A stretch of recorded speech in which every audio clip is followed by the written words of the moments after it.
Mohanavani Telugu podcast వింటున్న శ్రోతలందరికీ హృదయపూర్వక ధన్యవాదాలు. ముందుగా అందరికీ కార్తీక మాస శుభాకాంక్షలు.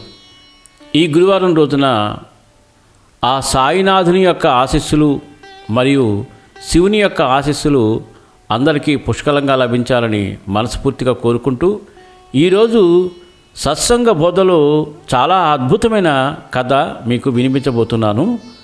ఈ కథ విన్న వెంటనే ఎక్కువ మందికి షేర్ చేయండి. అలాగే ఒక లైక్ చేసి మీ విలువైన కామెంట్ను కూడా చేసి మమ్మల్ని ప్రోత్సహించండి.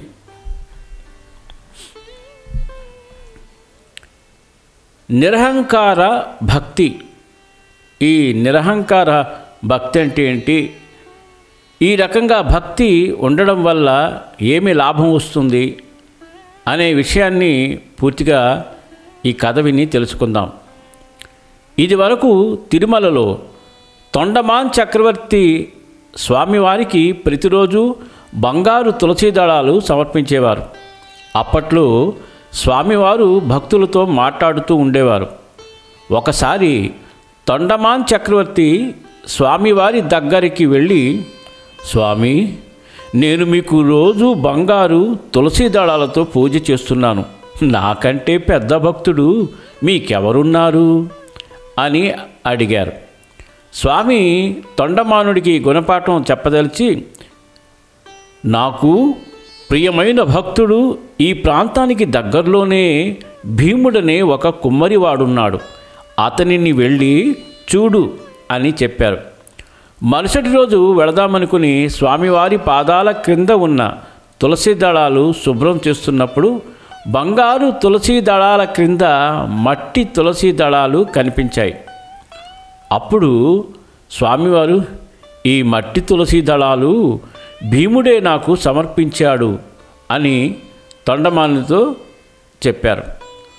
మనసులో తొండమానుడు, ఈ మట్టి తులసి దళాలు స్వామికి ఇంతగా నచ్చాయా? ఈ భీముడెవరో కానీ వెంటనే వెళ్ళి కలవాలి అని బయలుదేరాడు. ఆ రోజు చాలా ఎండగా ఉండడం వల్ల చాలా దూరం నడిచి భీముడింటి దగ్గర స్పృహ తప్పి పడిపోయాడు. అప్పుడు భీముడే తొండమాన్ చక్రవర్తిని లేవదీసి తన ఇంటికి తీసుకువెళ్ళాడు. తొండమాన్ చక్రవర్తి భీమునితో, నువ్వేమి చేస్తూ ఉంటావు? వెంకటేశ్వర స్వామికి నువ్వంటే చాలా ఇష్టం అని అన్నారు. అప్పుడు భీముడు, నేనేం చేస్తాను స్వామి? కొండ చేసే ముందు, ఈశ్వరా నన్ను అనుగ్రహించు, కొండలు చేసుకునే శక్తిని ఇచ్చావు, అవి అమ్మితే 4 రూపాయలు వచ్చేట్టు చేశావు, వాటి వల్ల నా సంసారం సాగుతుంది.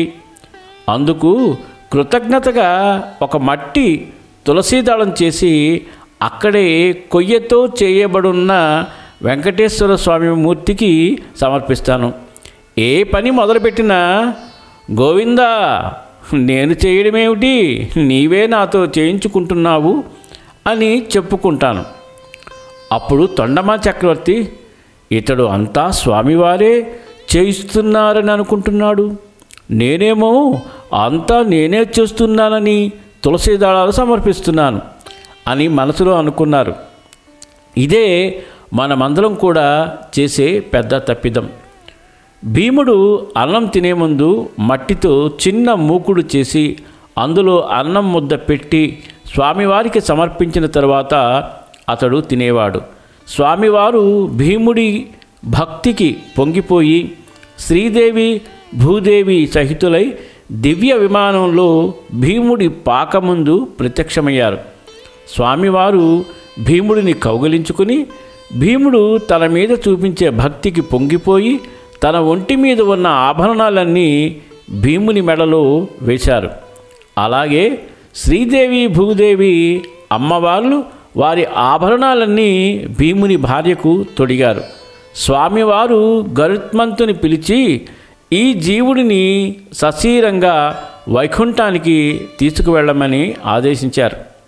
ఇప్పటికీ స్వామివారి ఆనంద నిలయంలో మొదటి గడప దాటి పెట్టే నైవేద్యం, క్రొత్త కుండలో పెట్టిన పెరుగు అన్నం స్వామివారు అదొక్కటే తింటారు.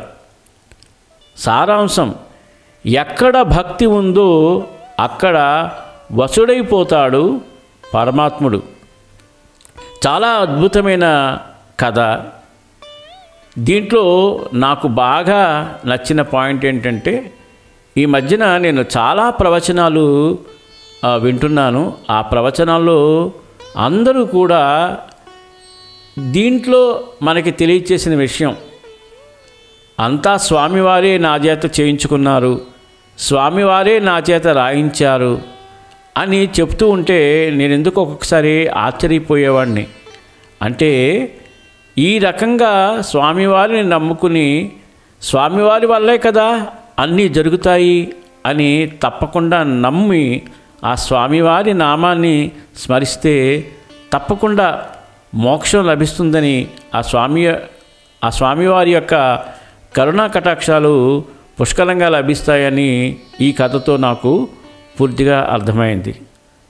ప్రియ సత్సంగ బంధువులారా, ప్రతి కథలో కూడా ఒక అద్భుతమైన విషయాన్ని పొందుపరిచి కథ మొదటి నుండి చివరి వరకు చాలా ఆహ్లాదకరంగా ఎంతో ప్రేరణ ఇచ్చేటట్లుగా రాసిన మన రచయిత శ్రీ యలవర్తి శేఖరరాజు గారికి మోహనవాణి మరియు మోహనవాణి శ్రోతల తరపున హృదయపూర్వక ధన్యవాదాలు తెలియజేసుకుంటూ మరొక అద్భుతమైన కథతో మీ ముందుకు వస్తాను.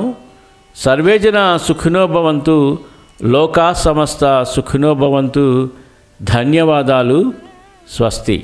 ఇంతవరకు మన ఛానల్కి ఎవరైనా సబ్స్క్రైబ్ చేసుకోకపోతే ఇప్పుడే ఈ క్షణమే సబ్స్క్రైబ్ చేసుకుని ఆ పక్క నుండి బెల్ బటన్ మ్రోగించి మమ్మల్ని ప్రోత్సహిస్తారని మనస్ఫూర్తిగా కోరుకుంటూ